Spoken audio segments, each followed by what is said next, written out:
안녕하십니까. 이 시간에는 인간에 대해서 말씀을 드리겠습니다. 하늘과 땅 사이에서 인간은 어떤 존재일까요? 하늘은 무한하나 무형으로 계시고 땅은 유한하지만 유형으로 땅에 붙어 있기만 합니다. 그런데 어떻게 땅이 하늘의 깊은 뜻을 알 수 있을까요? 그 가운데 인간의 역할은 무엇이겠습니까? 아마도 하늘과 땅을 연결하는 가교의 역할을 하는 것이 인간의 사명일 것입니다. 만약 두 대륙을 연결하는 해저 터널이 있다면 그 터널의 역할은 무엇이겠습니까? 서로 양 세계가 통하지 않으니까 그 뜻을 전달하는 것이 첫째 그 역할일 것입니다. 그런데 무념, 무상하지 않고 터널이 그 무엇으로 꽉 차 있다면 어떻게 되겠습니까? 아마 교통의 흐름이 막히고 결국 정체되고 말 것입니다. 오고 가는 즉 왕래가 원활하게 이루어지기 위해서는 가급적 터널은 막혀 있지 않고 텅 비어 있어야 하는 이유입니다. 터널의 역할은 오로지 오가는 차량만 지나갈 수 있도록 해야 할 것입니다. 땅은 하늘을 위해 무엇을 요구하고 있겠습니까? 어쩌면 항상 늘 변함없이 그대로 있기를 바랄 것입니다. 하늘은 땅을 향해 무엇을 바라고 있겠습니까? 하늘은 땅은 모르지만 인간을 향해서 인이 예지 신을 바라겠지만 땅을 향해서는 희로애락을 바라고 있을 것입니다. 인간과 땅에 대해서 하늘은 서로 그 바라는 바가 다르다는 것입니다. 하늘은 운영이정, 즉 늘 똑같이 햇빛과 공기와 물의 환경을 제공하고 있습니다. 따라서 인간도 땅을 향해서는 하늘처럼 운영이정의 뜻을 가지고 땅을 대해야 할 것입니다. 하늘에 대해서는 자연스럽게 땅처럼 희로애락을 보여야 할지도 모르겠습니다. 그렇다면 땅의 아름다움이란 무엇이겠습니까? 땅의 아름다움이라기보다 땅의 의가 무엇이겠습니까? 땅의 아름다움이라는 것은 어떤 것이겠습니까? 그것은 한마디로 꽃과 열매를 내는 것일 것입니다. 한마디로 생명입니다. 다른 말로 만물들끼리 서로 사랑하는 것입니다. 그래야 꽃과 열매를 맺을 수 있으니까요.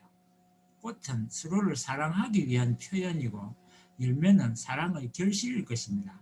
죽지 않고 사는 것만으로도 이미 그 사명을 다하는 것이 자연입니다. 꽃의 역할은 무엇이며 열매의 사명은 무엇이겠습니까? 흔히 꽃은 여성을 상징하고 열매는 남성을 상징한다고 합니다. 꽃은 활짝 만발하여 향기를 발해야 벌과 나비를 불러 모을 수 있을 것입니다. 꽃의 내면에 벌과 나비를 유혹하기 위한 달콤한 꿀을 준비하지 않으면 열매를 맺기 힘듭니다. 입을 꼭 오므리고 겉으로 입을 열지 않는 것은 무화과밖에 없습니다. 나머지는 모두 벌과 나비를 유혹하기 위해서 아름답게 꽃이 핍니다. 그렇다면 열매는 어떤 사명을 가지고 있습니까? 덜 익은 열매는 소용이 없습니다. 열매는 익어야 맛입니다. 그리고 내면에는 씨를 남겨야 합니다. 맛있고 향기나는 과육은 새와 동물을 불러 모아서 씨를 널리 퍼뜨리기 위한 수단과 다음 세대의 성장을 위한 영양분입니다. 그래서 열매는 풍성해야 합니다. 종족을 보존하는 임무를 또한 가지고 있습니다. DNA를 유전자를 말하는 DNA를 보존하기 위해서 내면에 나름의 고유한 특질의 씨를 준비하는 것이 열매의 역할일 것입니다. 대개 딱딱한 씨앗은 동물의 배속을 통과해야 하기 때문에 소화기관을 지나도 소화되지 않아야 합니다. 그래야 종족을 보존할 수 있을 것입니다. 그렇다면 인간의 역할은 무엇일까요? 자연은 무한하신 하나님을 향해서 식물은 위를 돌리고 꽃과 열매를 내고 말입니다. 동물은 아름다운 노래소리로 화답하는데 인간은 무엇을 해야 할까요?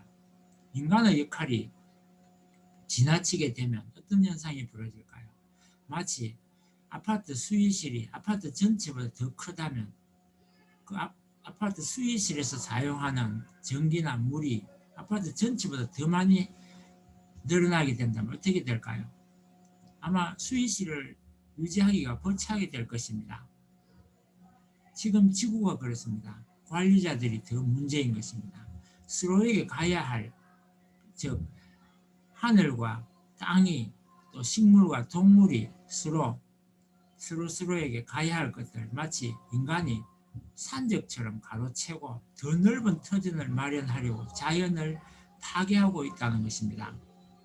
그래서 인간은 입을 다물고 무념무상해야 합니다. 자연을 짓밟고 배보다 배꼽이 더 큰 짓을 해서는 안 될 것입니다. 인간은 하늘과 땅을 연결하는 터널과 통로의 역할을 하는 것인데도 인간이 그 통로를 막고 욕심을 부리는 바람에 오히려 통하지 않게 된다면 이 지구는 인간을 어쩔 수 없이 배출시킬 수밖에 없을 것입니다. 인간이 지구로부터 배출되기 전에 하루속히 인간의 역할을 되찾고 또 지나친 욕심을 버려야 할 것입니다. 아무런 생각이 없는 것이 아니고 생각을 바로 해야 할 것입니다. 이상 제 오늘의 말씀을 마치겠습니다. 감사합니다.